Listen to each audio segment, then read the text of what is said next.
మాజీ గవర్నర్ పెద్దల రామ్మోహన్ రావు గారు రచించిన పుస్తక ఆవిష్కరణ కార్యక్రమానికి నాతో పాటు ముఖ్య అతిథులుగా విచ్చేసిన ఐపీఎస్ ఆఫీసర్ మాజీ కేంద్ర మంత్రిగా పనిచేసిన పివి రంగయ్య నాయుడు గారు, వేదిక మీద తెలంగాణ రాష్ట్ర డీజీపీ రవిగుప్తా గారు, ఇతర అధికారులు, ఇక్కడ చాలామంది ఎమినెంట్ పర్సనాలిటీస్, ఐఏఎస్ ఐపీఎస్గా, డీజీపీలుగా, చీఫ్ సెక్రటరీస్గా వివిధ హోదాలలో రాష్ట్రానికి దేశానికి సేవలు అందించి ఈరోజు రామ్మోహన్ రావు గారి పుస్తక ఆవిష్కరణలో మీరందరూ పాల్గొనడం, ఈ కార్యక్రమానికి నన్ను ముఖ్య అతిథిగా వారు ఆహ్వానించడం ఒక మంచి అవకాశంగా మిమ్మల్ని అందరినీ కలవడానికి నాకు ఇది ఒక మంచి సందర్భం అని నేను భావిస్తున్నాను.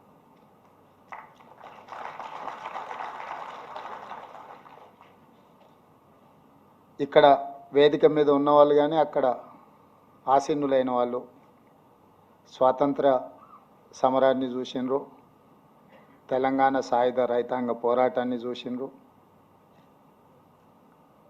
అదేవిధంగా హైదరాబాద్ రాష్ట్ర అవతరణ పరిపాలన చూసిండ్రు, ఉమ్మడి ఆంధ్రప్రదేశ్ రెండు రాష్ట్రాల కలయికతో ఏర్పడ్డ ఉమ్మడి ఆంధ్రప్రదేశ్ రాష్ట్ర పరిపాలన చూసిండ్రు, 69 తెలంగాణ ఉద్యమం, 72లో జయాంధ్ర ఉద్యమం, మళ్ళీ 96లో రెండవసారి తెలంగాణ ఉద్యమం, అదేవిధంగా తెలంగాణ రాష్ట్ర అవతరణ.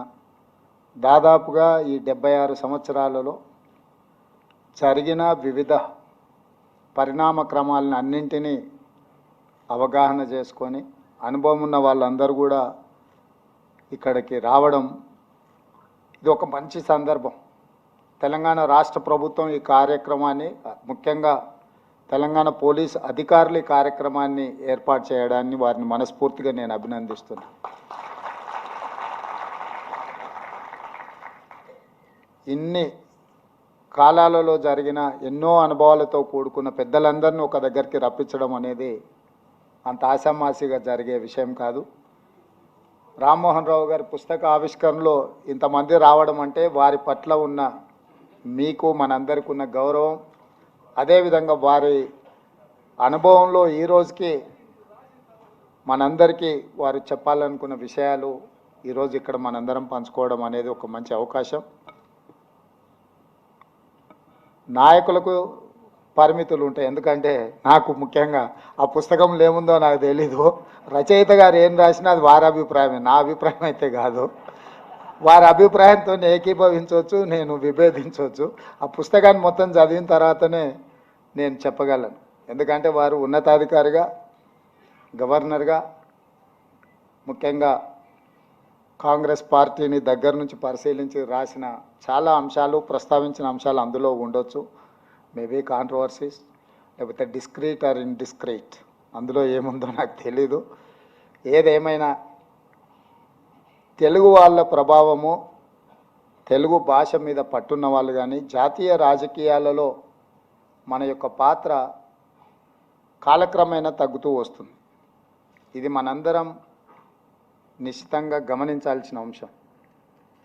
నాడు సంజీవరెడ్డి గారు, పివి నరసింహారావు గారు, ఎన్టీ రామారావు గారు జాతీయ రాజకీయాలలో వారి ప్రభావాన్ని చూపించడమే కాకుండా జాతీయ రాజకీయాలను శాసించే స్థాయికి మన తెలుగు బిడ్డలుగా వాళ్ళు రాణించడం మనందరికీ గర్వకారణం.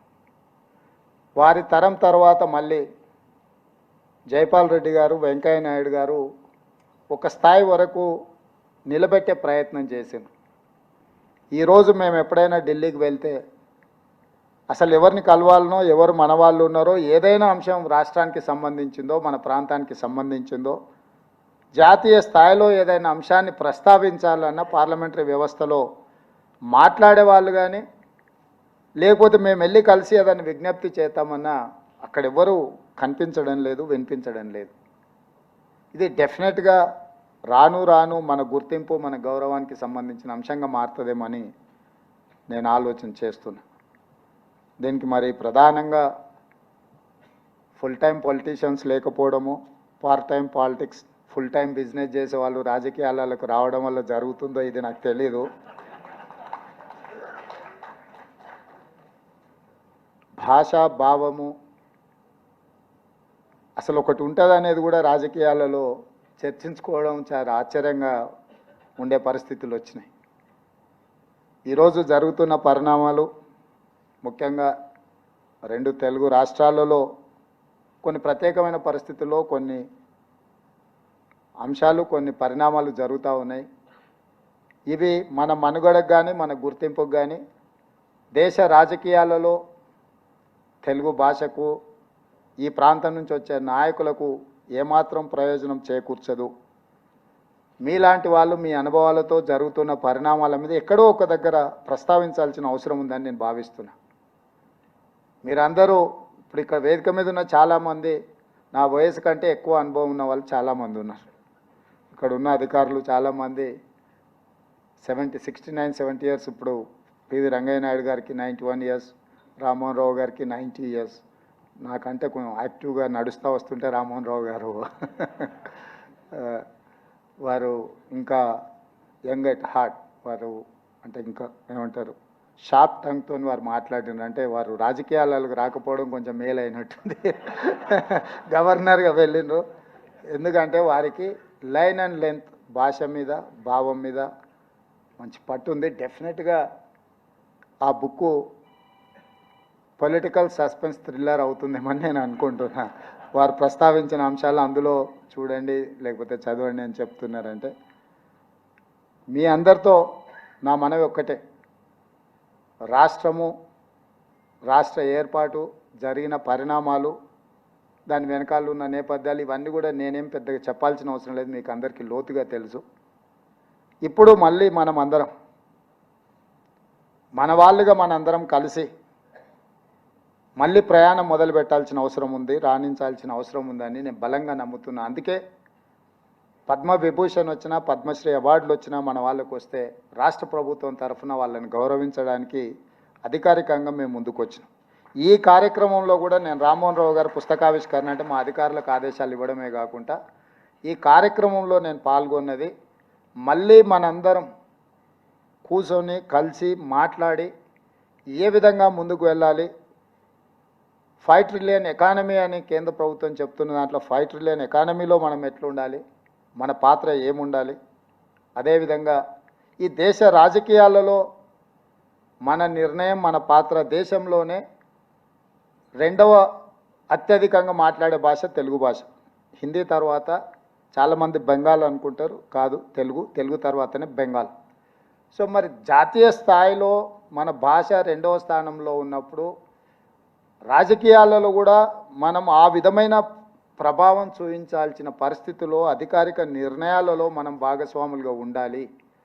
ఒకప్పుడు రాష్ట్రపతి పదవి ఉత్తర భారతదేశానికి ఇస్తే ప్రధానమంత్రి ఇక్కడ ఉండేది, అటువైపు నుంచి ప్రధానమంత్రి ఉంటే ఇటువైపు నుంచి తప్పకుండా రాష్ట్రపతి పదవులు ఉండేది. That is how we have got so many opportunities as a president of India. ఎప్పుడూ అదొక ఈక్వేషన్ కింద ఉండేది. ఇదే కాకుండా ఫస్ట్ 5 పోర్ట్ఫోలియోస్లో డిఫెన్స్ కావచ్చు, హోమ్ కావచ్చు, ఫినాన్స్ కావచ్చు, రూరల్ అండ్ అర్బన్ డెవలప్మెంట్ కావచ్చు, ఇట్లాంటి ఇంపార్టెంట్ పోర్ట్ఫోలియోస్లో 5-6లో ఖచ్చితంగా 3 పోర్ట్ఫోలియోస్ సౌత్ నుంచి రిప్రజెంట్ చేసేది. దట్ ఈజ్ హౌ ఇప్పుడు always they use to balance things. కానీ ఈరోజు ఆ రకమైన పరిస్థితులు లేవు. ఎవరో ఎక్కడో ఒకరు క్యాబినెట్ మినిస్టర్ ఉన్నారా, ఉంటే వాళ్ళకి ఏం పోర్ట్ఫోలియో ఉందని మనం వెతికి చూసుకునే పరిస్థితులు ఈరోజు వచ్చినాయి.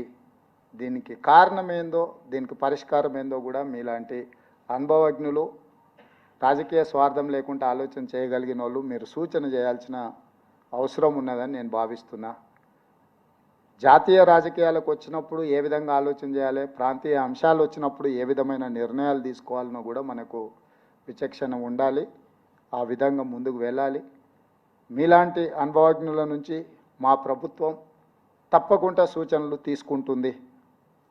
మా ప్రభుత్వానికి భేషజాలు లేవు.